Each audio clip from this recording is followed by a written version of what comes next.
Ingat, karamah itu artinya keajaiban dunia. Keajaiban dunia itu ada 3. Pertama, mukjizat, dan itu hanya dimiliki para nabi dan rasul. Yang kedua, karamah, dan itu dimiliki para wali-wali Allah dari kalangan para ulama dan orang-orang saleh. Dan yang ketiga, sihir, dan inilah yang dimiliki oleh dukun-dukun, bomo, dan yang sejenisnya. Lah, Imam Nawawi mengakui banyaknya karamah yang ada pada Syekh Abdul Qadir Jailani. Bahkan ini pun dikatakan oleh Is bin Abdis Salam, innahu lam tatawa tara karamatu ahadin minal masyayikh illa Syekh Abdul Qadir Jailani, fa inna karamatihi nukilat bitawatur. Tidak ada satupun berita yang masyhur dari para ulama dari karamah-karamah para masyayikh yang lebih masyhur, yang banyak diceritakan manusia melebihi karamahnya Syekh Abdul Qadir Jailani. Itu pengakuan ulama besar Al-Izz bin Abdissalam itu. Bahkan Imam Zahabi memuji luar biasa. Ingat, kalau sudah Imam Zahabi yang bicara, berarti orang ini bukan kaleng-kaleng. Orang ini orang betul, ya. Kata Imam Zahabi rahimahullahu ta'ala ketika mensifati Syekh Abdul Qadir Jailani, dia mengatakan Asy-Syaikhul Imam Al-Alim Az-Zahid Al-Arif Al-Qudwatu Syekhul Islam Alamul Awliya Muhyiddin Abu Muhammad Abdul Qadir Ibn Abi Saleh Abdullah Al-Jailani rahimahullahu ta'ala. Kata Imam Zahabi, Abdul Qadir Jailani adalah seorang syekh, seorang imam, seorang alim, orangnya paling zuhud, paling cerdas, dan layak diikuti kehidupannya. Dan dia Syekhul Islam, dan dia memiliki alamat wali-wali Allah, Muhyiddin, penghidup agama. Kunyahnya Abu Muhammad Abdul Qadir Al-Jailani rahimahullahu ta'ala. Kemudian juga dikatakan oleh Al-Hafidh Ibnu Hajar Al-Asqalani, kana Syekh Abdul Qadir Jailani mutamassikan biqawanini syari'ati yad'u ilaiha ila akhir qawlihi Ibnu Hajar. Jadi Ibnu Hajar Al-Asqalani sampai mengatakan dia adalah Syekh Abdul Qadir Al-Jailani, orang yang paling berpegang dengan undang-undang syariah.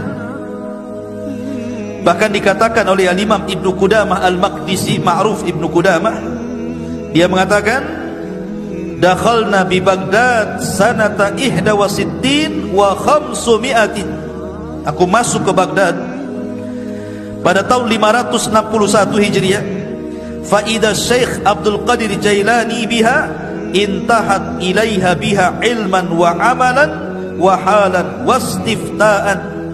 Ternyata semua ilmu orang-orang Baghdad, amalan orang-orang Baghdad, fatwa orang-orang Baghdad kembali kepada Syekh Abdul Qadir Jailani. Lihat pujian yang luar biasa. Bahkan Ibnu Katsir juga memuji beliau dan mengatakan kana fihi tazahhada katsir. Beliau adalah orang yang memiliki sifat zuhud yang banyak, dan banyak lagi tidak perlu saya bacakan pujian-pujiannya, nanti habis waktunya hanya untuk memuji beliau saja. Taib, kita masuk dalam beberapa kisah yang menakjubkan dari Al-Imam Abdul Qadir Al-Jailani rahimahullahu ta'ala. Syekh Abdul Qadir Jailani adalah orang yang sangat produktif, banyak karyanya. Di antaranya dia mengarang kitab Ighatsatul Arifin wa Ghayatu Minal Wasilin, kemudian Adabus Suluk, kemudian Tuhfatul Muttaqin wa Sabilul Arifin.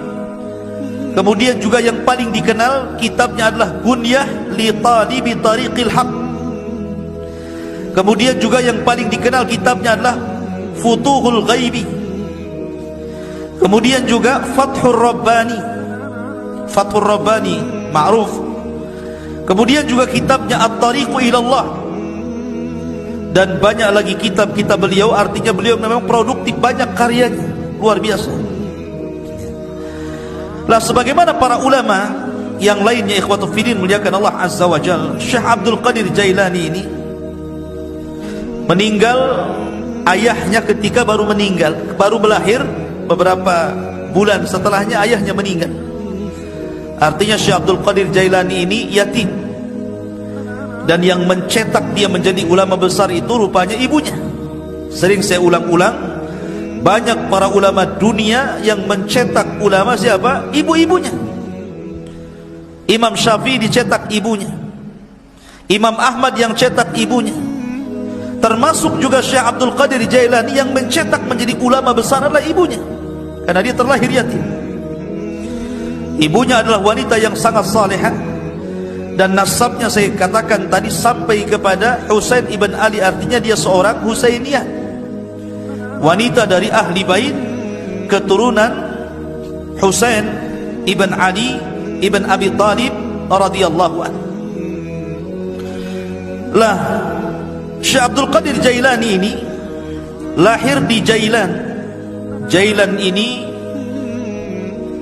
kalau sekarang mungkin ada satu daerah di Iran. Di Iran ada tempat namanya Jailan. Maka Syekh Abdul Qadir Jailani dinisbahkan kepada daerah kelahirannya Jailan. Maka disebut Abdul Qadir Jailani karena dia orang Jailan, dan Jailan itu satu kota kecil yang ada di Iran ketika itu. Dan itu bukan kota para ulama. Jailan itu bukan kota para ulama, sehingga Syekh Abdul Qadir Jailani tidak puas belajar di Jailan karena itu bukan kota para ulama. Maka sebagaimana umumnya para ulama, dia pun rihlah li talabul ilmi, berangkatlah dia dari Jailan menuju Baghdad. Dan Baghdad kala itu adalah kota para ulama. Terlahir ulama-ulama dunia, ma'ruf Baghdad itu ya.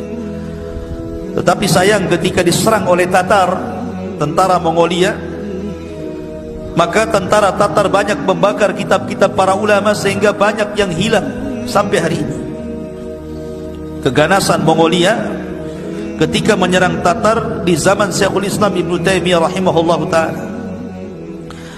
Walaupun ketika Abdul Qadir Jailani hidup di zaman Khalifah Abbasiyah, dan ketika itu memang kondisinya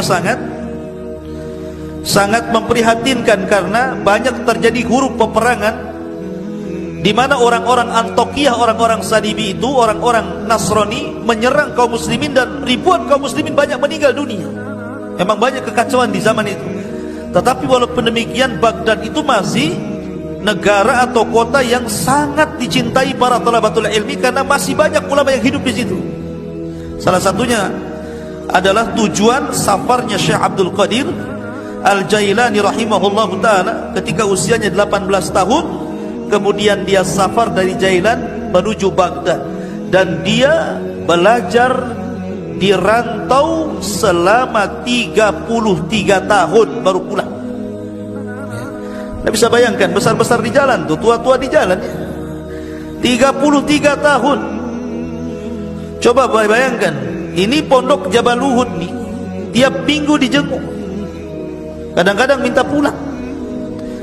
Ini Syekh Abdul Qadir Jailani 33 tahun dia gak dijenguk sama ibunya. Betul-betul setelah dia menguasai seluruh funun ilmu, baru dia pulang menjadi Syekh Baghdad, diakui keilmuannya. Makanya salah satu syarat talabul ilmi kata Imam Syafi'i, tuluz zaman, lamanya waktu. Karena ilmu itu bukan ta'amul tapi ta'alum. Bukan ta'amul, bukan dipikirkan tiba-tiba dapat ilmu yang disebut dengan laduni, bukan, tapi dengan cara belajar. Salah satunya diperlukan tuluz zaman, panjangnya waktu. Maka Syekh Abdul Qadir Jailani belajar 33 tahun, menguasai akidah, fikih, usul, mustalah, hadis, macam-macam dikuasai. Makanya kemudian tadi disebutkan oleh Imam Zahabi, bahwa dia adalah Syekhul Islam, karena dia bidang semua ilmu syariat. Ma'asyiral muslimin, ada cerita yang menarik. Di sini mulai ceritanya nih. Ketika Syekh Abdul Qadir Jailani hendak berangkat safar dari Jailan menuju Baghdad, ibunya memberikan bekal 40 dirham. Besar 40 dirham, ikhwan. Arba'ina dirhaman itu besar, karena 1 dirham itu 4 gram emas lebih ya, 1 dirham itu. Kalau 1 gramnya itu anggaplah 1 juta, berarti 1 dirham itu 4 juta kali 40, kan begitu ya, kan besar, lumayan kan itu. Ibunya memesankan kepada Syekh Abdul Qadir Jailani, la taqdhib ala ahad, la taqdhib ala ahad, jangan kau berdusta kepada siapa. Jadi anak yang jujur. Dipegang itu wasiat ibunya. Berangkat dia dari Jailan menuju Baghdad. Allah takdirkan ketika dia bersama rombongan dengan orang-orang lain yang menuju Baghdad, bersama para pedagang, para pokoknya rombongan gitu ya, bersama yang lainnya, Allah takdirkan di tengah jalan dirampok. Datang para perampok ini, perompak padang pasir ini. Ya, bukan bajak laut, bajak padang pasir. Ya, karena di padang pasir kan.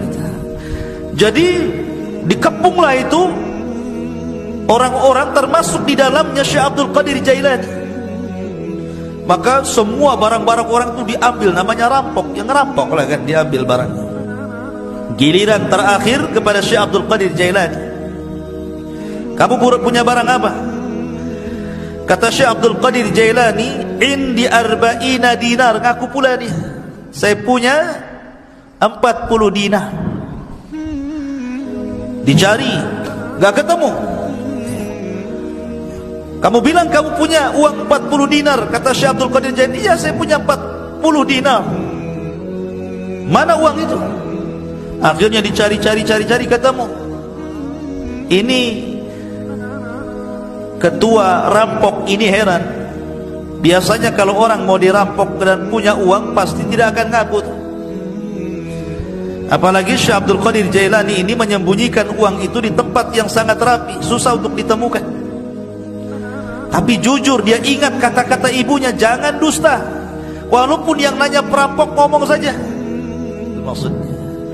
Jadi rampok ini mengatakan kepada Syekh Abdul Qadir Jailani, kenapa kamu mengaku kamu punya uang arba'ina dinar, 40 dinar ini?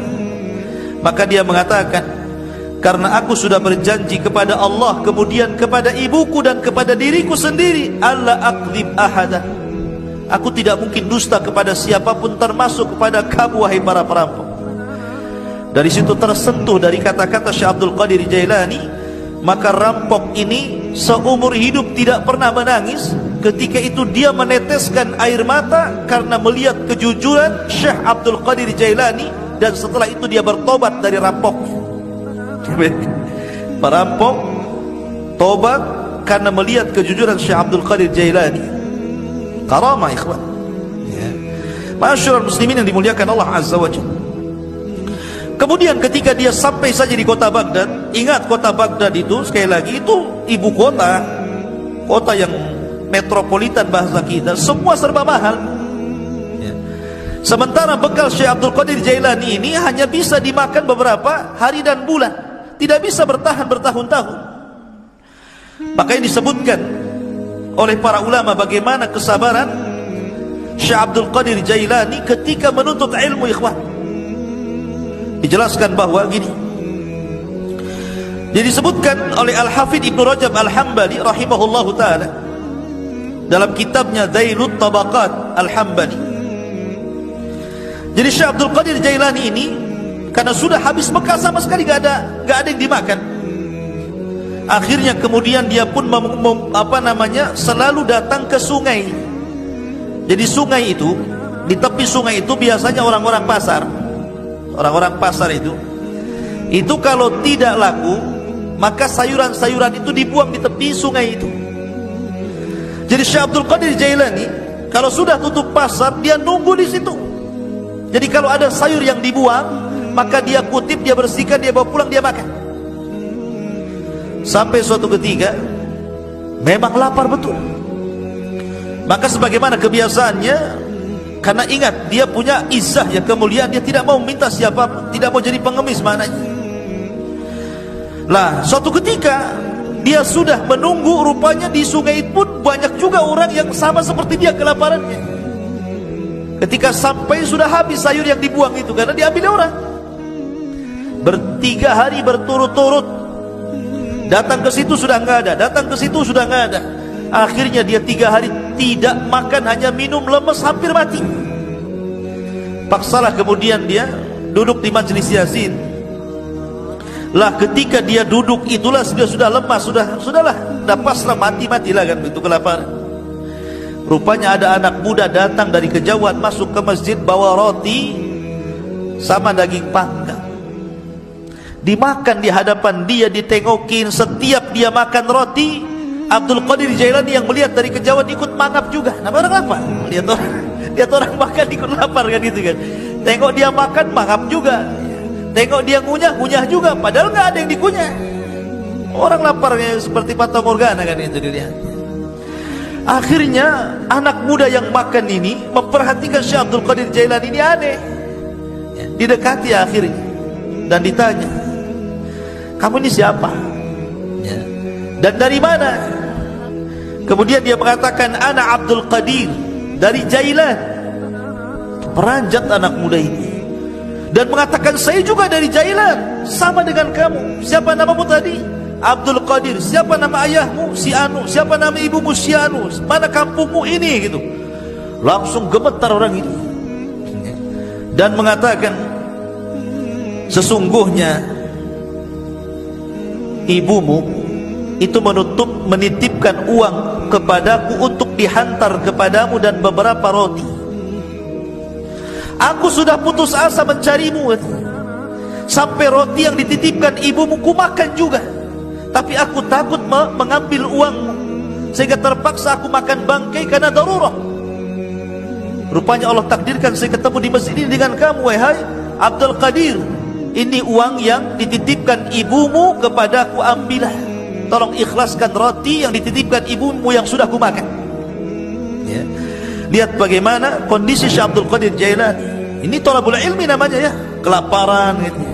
Mana ada di Jabal Uhud kelaparan, yang ada dibuang-buang. Habis lauknya masih banyak kan. Ya, kenapa? Udah makan nambah lagi di warung. Thalabul ilmi sekarang dipenuhi makanan, bukan dipenuhi ilmu. Di lemarinya bukan kitab, Indomie. Ma'asyiral muslimin yang dimuliakan Allah Azza wa Jalla. Jadi begitulah Syekh Abdul Qadir Jailani rahimahullahu taala, kesabaran dalam menuntut ilmu. Ada kisah yang menarik juga ya, kawan. Disebutkan tentang perdebatan Syekh Abdul Qadir Jailani dengan syaitan, dengan iblis. Debat dengan syaitan. Dan itu disebutkan oleh Syekhul Islam Ibnu Taimiyah rahimahullahu taala dan dikatakan oleh Syekh Shalih Al-Fauzan hafizahullahu taala, ini menunjukkan bagaimana kecerdasan fikihnya Abdul Qadir Jailani. Sampai Syekh Shalih Al-Fauzan hafizahullahu taala mengatakan, ini menunjukkan kecerdasan fikihnya Syekh Abdul Qadir Jailani ketika berbantah dengan syaitan. Bagaimana kisahnya? Dijelaskan suatu ketika beliau mengatakan, saya sedang safar dan ketika itu cuaca sangat panas sekali, ala harri fi ba'dil asfar, panas sekali. Tiba-tiba ketika panas terik gitu kan, karena matahari memancar luar biasa, tiba-tiba ada awan. Awan itu menaungi kepalaku, menghalangi antara terik matahari dengan kepalaku. Dari situlah tiba-tiba dari awan hitam yang menaungi diriku, kata Syekh Abdul Qadir Jailani, nada munadin, tiba-tiba ada yang menyeru dari langit sana, ada yang menyeru dan mengatakan, ya Abdul Qadir, ana rabbuk. Wahai Abdul Qadir Jailani, saya adalah Rabbmu. Maka Syekh Abdul Qadir Jailani rafa'a ra'sah, melihat ke langit dan mengatakan, antallah la ilaha illahu, apakah engkau adalah Allah yang tidak ada sembahan berhak disembah kecuali Dia? Maka kemudian suara itu ada lagi di langit dan mengatakan, ana rabbuk, saya Tuhanmu, ana rabbuk, saya Tuhanmu. Syekh Abdul Qadir Jailani mendengarkan sampai akhirnya, setelah dia mengatakan ana rabbuk wa qad ahlaltu laka ma haramtu alaika ya Abdul Qadir, saya Tuhan wahai Abdul Qadir, aku telah halalkan yang sebelumnya kuharamkan kepadamu. Maknanya semua manusia haram melakukan ini, kau halal. Semua manusia haram memakan khamar, kau halal. Semua haram berzina, kau halal. Pokoknya seperti itu. Tiba-tiba Syekh Abdul Qadir Jailani mendengar kata-kata, aku sudah menghalalkan kepadamu yang diharamkan aku kepada selainmu. Maka dia mengatakan, kadzabta ya aduwallah, kadzabta ya aduwallah, dusta engkau wahai musuh Allah. Bal anta syaitan, engkau bukan Tuhan, kau adalah syaitan. Fatamazzaqat tilkas sahab, tiba-tiba awan hitam itu langsung berpecah, menyebar, ya. Lah dari situlah tiba-tiba kemudian muncul lagi suara dan mengatakan, ya Abdul Qadir, najauta minni bifiqhika fi dini, wahai Abdul Qadir, engkau sudah selamat, ya. Najauta minni, engkau selamat dariku dengan kecerdasan fikihmu dalam agamamu. Laqad fatantu bihadzal hilah qablaka 70 rajulan, sungguh sebelum itu, kata syaitan, aku sudah memuji 70 orang semisal kamu dari kalangan para ulama, kalangan zuhad, dan mereka terkena fitnahku kecuali kamu, katanya. Ya. Lihat bagaimana Syekh Abdul Qadir Jailani mengatakan apa? Tidak mungkin. Kenapa? Kenapa Syekh Abdul Qadir Jailani mengatakan kadzabta, dusta kamu? Karena kata Syekh Abdul Qadir Jailani, ketika ditanya, maka dia mengatakan, araftu annahu syaitan. Kenapa aku tahu dia syaitan?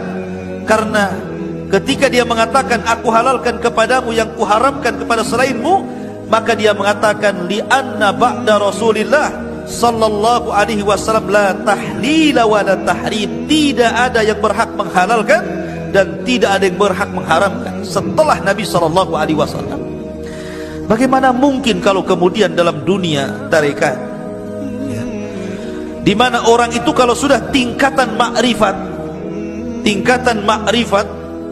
sampai meyakini adanya hululiyah, manuggale, gusti, itu ya, bahwa Allah itu betul-betul menyatu dengan badan, tiba-tiba kemudian seseorang boleh tidak melaksanakan sholat, boleh meninggalkan zakat, boleh meninggalkan puasa, boleh tidak haji, karena alasannya Tuhan sudah menyatu, ana anta anta ana, bahasanya.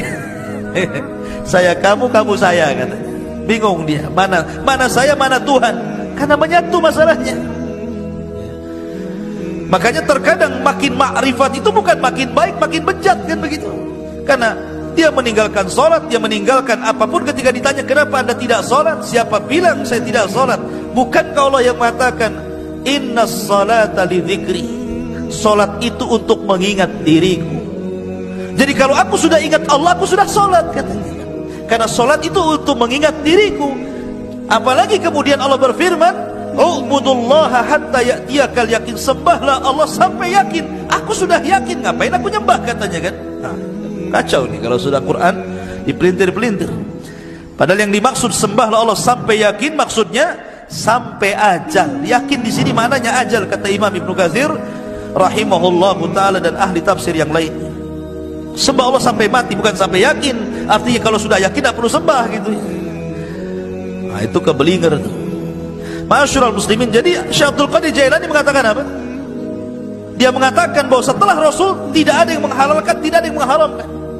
Makanya dia mengatakan kepada syaitan, ya, kadzabta, dusta kamu. Gak mungkin halal bagiku, haram bagi orang lain, atau sebaliknya, kan itu. Ma'asyiral muslimin yang dimuliakan Allah Azza wa Jalla. Dari sinilah maka Syekhul Islam Ibnu Taimiyah rahimahullahu taala, beliau memuji dua perkara dari sosok Syekh Abdul Qadir Jailani. Pertama, ketika Abdul Qadir Jailani membahas tentang takdir dan membantah penyimpangan dalam qadariyah. Yang kedua, bagaimana ketika Abdul Qadir Jailani mendebat syaitan.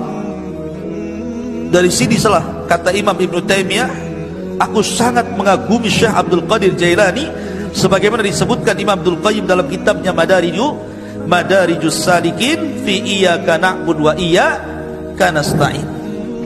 Ma'asyiral muslimin yang dimuliakan Allah Subhanahu wa taala, Syekh Abdul Qadir Jailani walaupun dia sudah menjadi ulama besar, tapi dia dikenal keberaniannya, laumata laim, enggak peduli orang dia tidak takut kecuali kepada Allah. Syekh Abdul Qadir Jailani tidak takut siapapun, sampai kepada penguasa dia tidak takut, ya. Dan dia suatu ketika salah satu Khalifah Abbasiyah itu nadarnya seperti ini, saya akan beribadah kepada Allah di waktu di mana manusia tidak ada yang beribadah. Gimana caranya coba? Saya akan beribadah di waktu di mana tidak ada satupun manusia yang beribadah. Kira-kira kapan tuh? Mana bisa? Ya kan? Satu dunia ini manusia pasti ada yang beribadah, kan begitu? Enggak di sini ya di sana, enggak di sana di sana, kan gitu.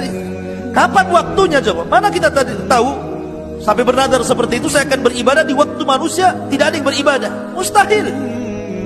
Ya. Karena setiap detik, setiap menit itu pasti ada orang beribadah di mana-mana. Entah di sini tidak ada, di sana ada, di sana tidak ada, di sana lagi ada. Di Indonesia tidak ada, di Mekah ada, di Mekah tidak ada, di Yaman ada, kan begitu. Sulit kita ini kemudian menentukan waktu di mana manusia tidak beribadah, dia beribadah. Akhirnya para ulama di zaman itu berkumpul memberikan fatwa bahwa khalifah harus bayar kafarah, karena mustahil beribadah di waktu di mana manusia tidak beribadah.